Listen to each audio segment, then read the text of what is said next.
Good morning बच्चों। Previous class के अंदर हमने बात की थी कि प्री फर्टिलाइजेशन इवेंट्स के दो स्टेप्स होते हैं, gamete formation and gamete transfer.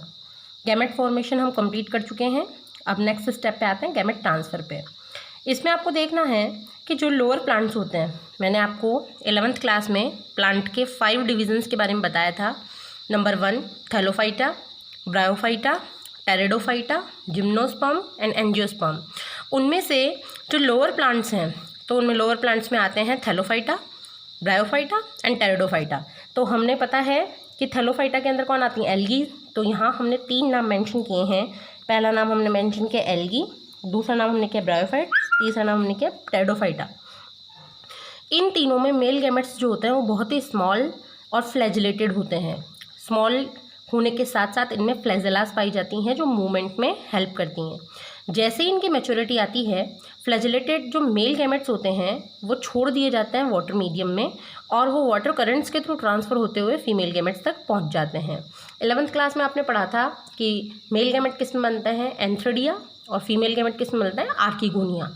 यानी मेल गैमेट एंथ्रेडिया से निकलकर कहाँ पर पहुँच जाते हैं, आर्कीगोनिया में, और वहाँ पर जाकर ये फ्यूज़ हो जाते हैं फीमेल गैमेट्स के साथ। अब बात आती है कि during such gametes transfer a large number of them fail to reach the female gamete. To compensate this loss of male gamete during transport, they are produce in several thousand time the number of the female gametes. यहाँ पे board का main question बनता है। ये question आपको pre board में या board में 100% देखने को मिलेगा, और क्वेश्चन की फॉर्मेशन जो होगी वो इस तरीके से होगी कि एक्सटर्नल फर्टिलाइजेशन जिनमें होता है उनमें सेवरल अमाउंट में गैमेट्स क्यों फॉर्म किए जाते हैं, बहुत ज़्यादा अमाउंट में क्यों फॉर्म किए जाते हैं। तो आपको वहाँ पे रीज़न ये लिखना है कि चूंकि उनमें एक्सटर्नल फर्टिलाइजेशन होता है और गैमेट ट्रांसफ़र के दौरान चांसेस रहते हैं कि बहुत सारे गैमेट्स प्रेडेटर्स के थ्रू खा लिए जाते हैं, या फिर उनको कोई डिस्ट्रॉय कर देता है, या पानी के साथ में वो बह जाते हैं, फीमेल गैमेट के साथ में उनका फ्यूज़न नहीं हो पाता। तो इस प्रोसेस को, इस लॉस को कंपनसेट करने के लिए, उसकी क्षतिपूर्ति को मतलब बराबर करने के लिए क्या होता है कि बहुत ज़्यादा अमाउंट के अंदर मेल गैमेट रिलीज़ किए जाते हैं, कि ताकि थोड़े बहुत गैमेट अगर डिस्ट्रॉय भी हो जाए तो अल्टीमेटली कुछ गैमेट्स तो जाकर फीमेल गैमेट्स को फ्यूज़ कर दें। In higher plants like seed plants, अब हायर प्लांट्स में 2 ही बचे, जिम्नोस्पर्म और एंजियोस्पर्म। इनके अंदर सीड बनता है। सीड अनकवर्ड होता है तो जिम्नोस्पर्म, और कवर्ड होता है तो angiosperm. Male gamete are non flagellated. Male gamete non flagellated है, मूवमेंट नहीं कर सकते, तो क्या होगा, वो कहाँ पर बनेंगे, वो बनेंगे पॉलन ग्रेन के अंदर। और आपने पढ़ा था कि एक प्रोसेस होती है जिसमें पॉलन ग्रेन एंथर से लेके स्टिग्मा तक ट्रांसफ़र होते हैं। वो प्रोसेस क्या कहलाती है बच्चों, पॉलिनेशन। और पॉलिनेशन के अंदर 3 एजेंट्स होते हैं, या तो वाटर, या विंड, और या फिर इंसेक्ट्स।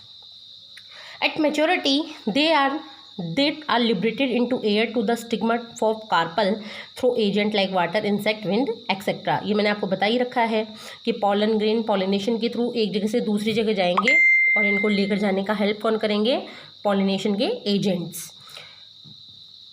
ये जो पॉलिनेशन होगा वो क्रॉस पॉलिनेशन होगा। In case of animal, the male gamete are transferred to female gamete by 3 distinct patterns depending on whether fertilization and embryonic development occur within or outside the maternal body. अब plants में तो हमने pollination की process देखी, but animal में ये depend करता है कि एम्ब्रियोनिक डेवलपमेंट माँ के बॉडी के अंदर होगा या बॉडी के बाहर होगा। तो इस बेसिस पे उनके अंदर 3 पैटर्न देखने को मिलते हैं। ये तीनों ही पैटर्न बहुत इंपॉर्टेंट है, इनके एग्जाम्पल्स कॉम्पिटिटिव एग्जाम के लिए इंपॉर्टेंट हैं, तो इनके ऊपर आप ज़्यादा फोकस कीजिएगा।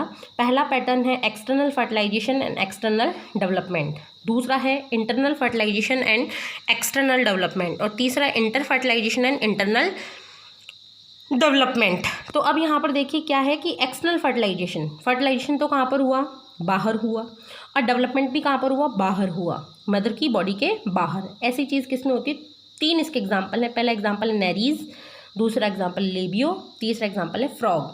नेरीज आपको पता है एनेलिडा फाइलम में आता है, लेबियो फिश यानी पिसीज में, और फ्रॉग यानी ये आता है आपके फ्रॉग उसमें एम्फीबिया में। इंटरनल फर्टिलाइजेशन तो हुआ अंदर, एंड एक्सटर्नल डेवलपमेंट, उसका डेवलपमेंट कैसा हुआ, बाहर की तरफ। तो ऐसा एग्जांपल है शार्क जो कॉन्ड्रिक्थीज क्लास पिसीज में आती है, एंड लिजार्ड आते हैं रेप्टाइल्स में। इंटरनल फर्टिलाइजेशन और इंटरनल डेवलपमेंट, यहाँ पे फर्टिलाइजेशन की जगह आप करेंगे डेवलपमेंट। तो अगर इंटरनल फर्टिलाइजेशन, इंटरनल डेवलपमेंट हो रहा है तो उसका एग्जांपल आपके सामने ह्यूमन। तो इस तरीके से ये जो पूरी हमने थ्योरी पढ़ी वो थ्योरी रिलेटेड है गैमेट ट्रांसफ़र से। तो ये सारी चीज़ें इंपॉर्टेंट है, इनके ऊपर कहीं ना कहीं आपको क्वेश्चन देखने को मिलेंगे। थोरोली एनसीईआरटी को स्टडी करना और अच्छे notes banana. Have a nice day.